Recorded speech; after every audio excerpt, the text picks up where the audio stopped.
much anger can mess us up, and that is why we have identified it as a giant that each of us is expected to address. So So, but when it left unchecked, it grows into a spiritual stronghold. What is stronghold? Something that would stop, something that would be, become an obstacle. Now, it is classified as a spiritual obstacle. That is why we can't even diagnose it scientifically, because it is not a spiritual stronghold.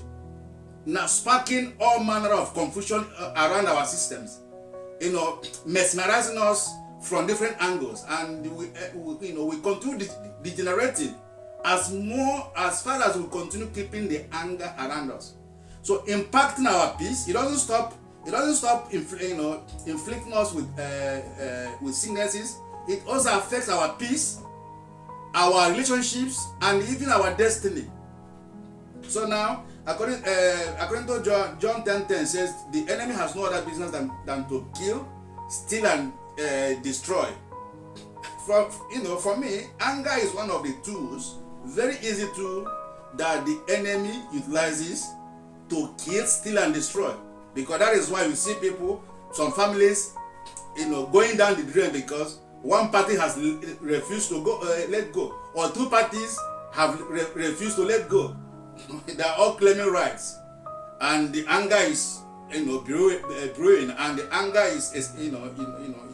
is sustained, and you see families going down the drain, relationships crashing, and our lives now ceasing to be what it used to be. So that is how much anger can mess us up. It can mess our destinies up. That is why in most cases, when you assess or review what is the problem between people, you may end up not even discovering anything tangible. It is just because the devil is messing us up with that this issue we are discussing today, anger. So there are several forms of anger. One is silent bitterness. Silent bitterness, somebody provoked you. Instead of responding or bringing the matter for discussion, you keep it back to yourself. And some people may say, I'm very, very I don't know how people classify it sometimes. They'll say they may say they are very critical, or they are very, I don't know how, but people may end up not voicing the problem, but they would rather prefer keeping it. That is silent bitterness. And by the time you keep that anger, the anger stays there and grow and start causing other problems that we have already highlighted. Then one other form of anger is explosive rage. Explosive rage is some people who are likely who are easily provoked. Little thing provokes them, and they are all over every place. Then passive aggression. Some other people would be angry, but they might be tolerating it. From their physical appearance, you might think that nothing is wrong, but within themselves, they are really hot, and they are taking note of whatever that is going on. Potentially planning for a stable day to revenge. Imagine somebody being angry, and the person is not manifesting the anger, and he or she is busy taking note of what is going on and also planning when to revenge. Can you imagine such level of situation where somebody could allow him or herself to be,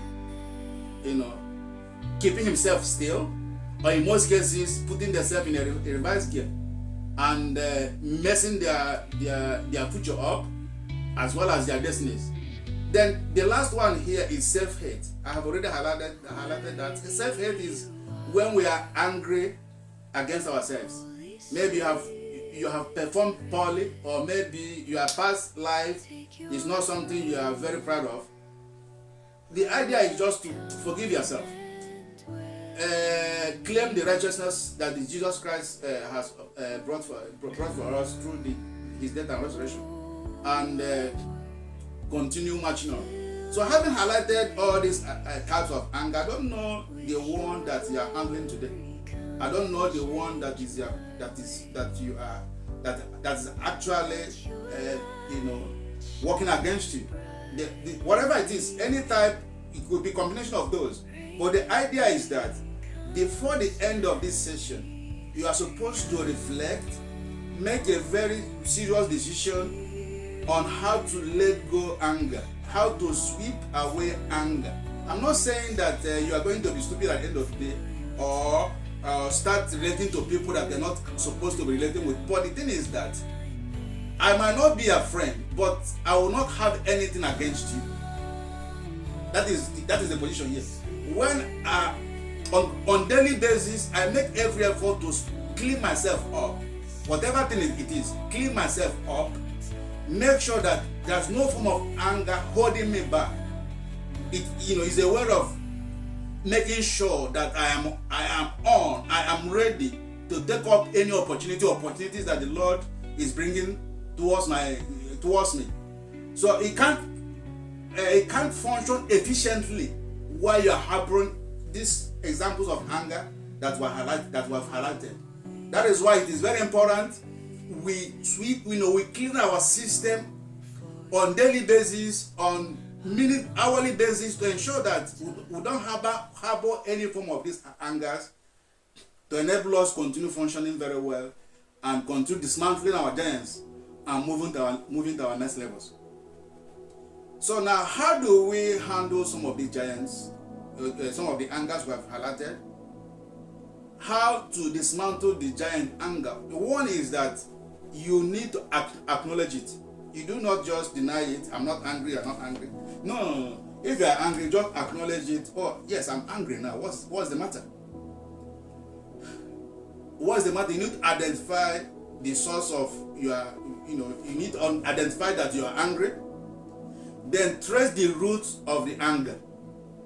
Something may have, sparked the anger.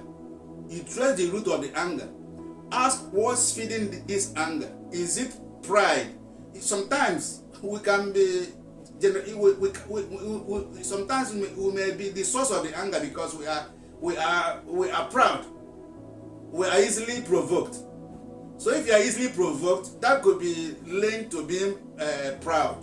If you are easily provoked, then you need to work on yourself to be able to to enable you to move along with people.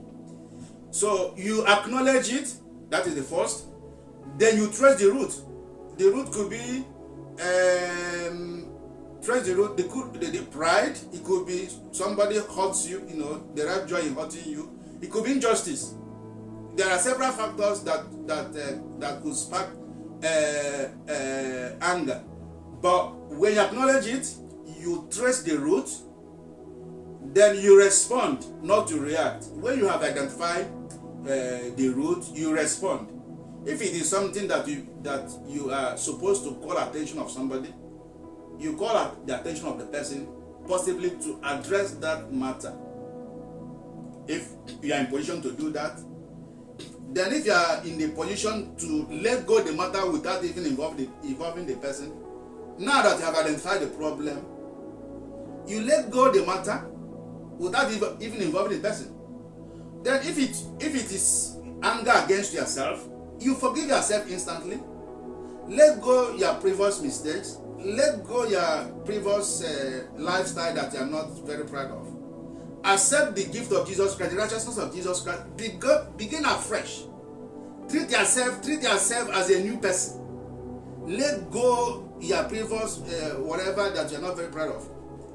Then some other way you can handle anger is to set boundaries. For example, there are people that I naturally avoid because they in the UK here they say somebody winds you up. So there are people who are very good at making stirring that anger in you. They know where to press, and you are provoked. Then what am I doing with that such person when I can naturally avoid your contact? That is an aspect of setting boundaries, because you are proactively working against the giant, dismantling the giant, that is the anger. To ensure that you remain free from anger, there's no point, getting near to someone or places that would spark the anger, or that would lure you into being angry. Because definitely, as I said, when you are angry, you are stationary, and when you don't let go of the anger will put you on a reverse gear. And taking it further, anger can put you into other further problem in life that you cannot recover. As I have already highlighted, many people are in the prison today because there was some sort of temporary provocation. Just within minutes, somebody is dead, and they are serving prison terms.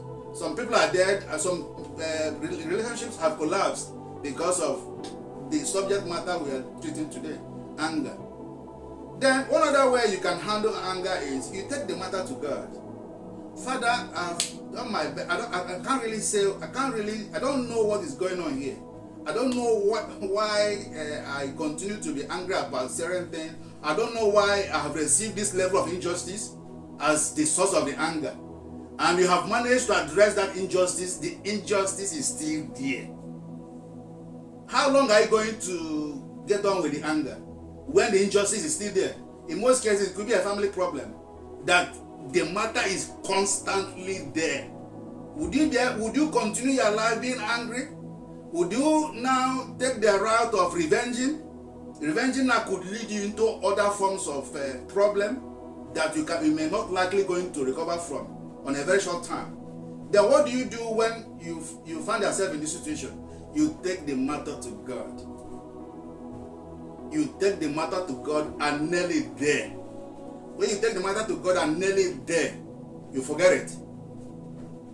I used to tell my family members or my close friends, I'm not sure that I have lost any battle. I'm not sure. I'm yet to see any battle I've lost. But I have engaged on several battles in my life. Majority of them, I took it to God.